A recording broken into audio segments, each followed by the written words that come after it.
L'orgueil peut conduire à deux situations. Chez certaines personnes qui ont un mouvement actif en eux. Ils deviennent des créateurs de beaucoup de choses. Ils font des choses et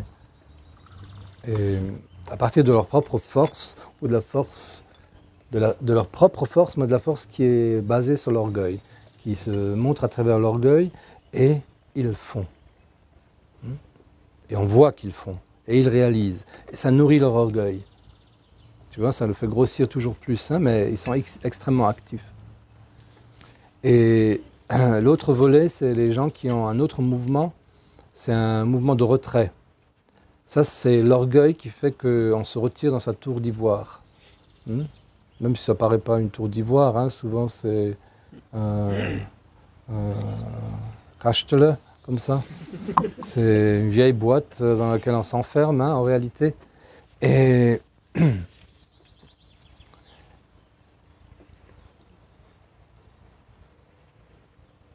on pourrit là-dedans. Tu vois? Voilà. L'orgueil agit dans ces deux directions. Soit il fait grandir quelqu'un au vu et au su de tout le monde et de lui-même. Oui. Et l'orgueil est mortel, quoi, de ce point de vue-là. Et soit il fait que quelqu'un se retire comme ça, et il est dans une vieille boîte pourrie comme ça, où il pourrit lui-même, mais il se prend encore pour un roi. Tu vois?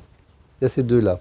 Et ce mouvement, tous ceux qui ont l'orgueil, et tout le monde l'a un peu, vous pouvez le ressentir en vous. Il y a les deux mouvements. Et maintenant, quoi faire, hein, c'est ça. Oui. Et à l'opposé de l'orgueil, il y a cette... habituellement, on pense que c'est l'humilité. L'humilité, oui, mais c'est une humilité active. C'est une humilité qui ressemble à l'histoire de la boîte. Tu vois, quelque chose de plus humble comme ça. Hein, quelque chose en soi doit se retirer.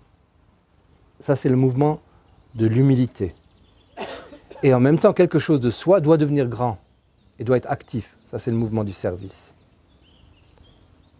Et à ce moment-là, de ces deux façons-là, on transforme l'orgueil. Dans la discrétion qui est, si tu veux, la grandeur de la petite boîte et de la tour d'ivoire, et le service, donc l'action avec et pour les autres, qui est l'endroit où on n'explose pas d'orgueil, mais où on existe à travers un karma, donc à travers une action, on existe dans le monde. Et ça, ce sont les deux aspects importants. Et il faut arriver à trouver l'équilibre entre les deux. Mais c'est la nature même de l'orgueil quand il utilise ton énergie. Et tout le monde a ça. Hein.